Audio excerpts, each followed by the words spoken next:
En marge de la 50e session de l'Assemblée parlementaire de la francophonie, APF, le président de l'Assemblée nationale de Côte d'Ivoire, Adama Bictogo, a reçu symboliquement des mains de son homologue française, Yael Braun-Pivet, une copie de la loi-cadre de restitution du tambour-parleur Gigi Ayokwe. Cet acte significatif, témoignage de l'engagement pour la restitution du patrimoine culturel africain, est le fruit d'un effort continu de la Côte d'Ivoire et de ses partenaires pour la valorisation et le retour des biens culturels africains. Enlevé il y a plus d'un siècle par la France, le tambour-parleur Gigi Ayokwe s'apprête donc à retrouver la Côte d'Ivoire. Le Parlement français a autorisé cette restitution lundi 7 juillet 2025, 6 ans après la demande officielle des autorités ivoiriennes. Gigi Ayokwe, instrument rituel en bois de 3,31 m de long, 430 kg, fendu et orné d'un léopard bondissant, était notamment utilisé pendant la période de recrutement pour la construction de routes afin d'annoncer l'arrivée des colons dans les villages et permettre aux hommes de fuir. Il fut dérobé par ces mêmes colons en 1916 dans un faubourg d'Abidjan. Pouvant émettre des sons à plus de 50 km alentour, ce tambour sentinelle fut confisqué par l'administrateur colon en 1916 car il était un objet symbole de résistance.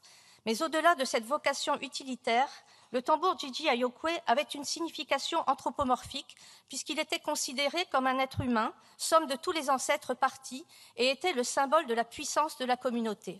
Au-delà de cette fonctionnalité remarquable, il revêtait également une valeur sacrée, aux yeux des 7 villages de Bidjan.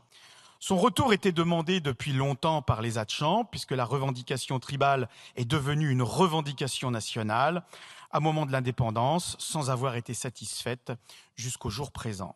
En 1958, déjà, le président Félix Houphouët-Boigny, qui à l'époque était ministre d'État du général de Gaulle, transmettait à le général de Gaulle, qui était à l'époque président du Conseil, une lettre émanant de la communauté Hatchan et demandant déjà la restitution de ce bien, de ce tambour-parleur Gigi Ayokwe.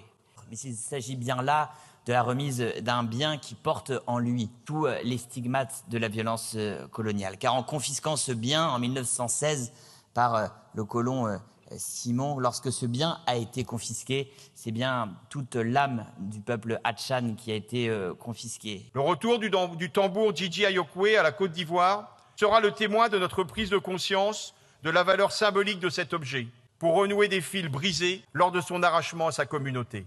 Il manifestera notre volonté de contribuer de façon positive à la redécouverte et à la réappropriation de leur histoire par les Ivoiriens. À l'occasion de l'Assemblée parlementaire francophone, cette visite officielle a permis d'obtenir donc ce document juridique relevant donc d'une loi adoptée par l'Assemblée nationale qui montre qu'il y a certes les institutions, mais il y a le respect de nos cultures. Et ce tambour est l'expression d'une des cultures de la Côte d'Ivoire. Donc nous souhaitons effectivement que ce retour de tambour parlant soit donc le début d'une restitution organisée de l'ensemble de tous nos biens qui se trouvent ici, culturels, en France.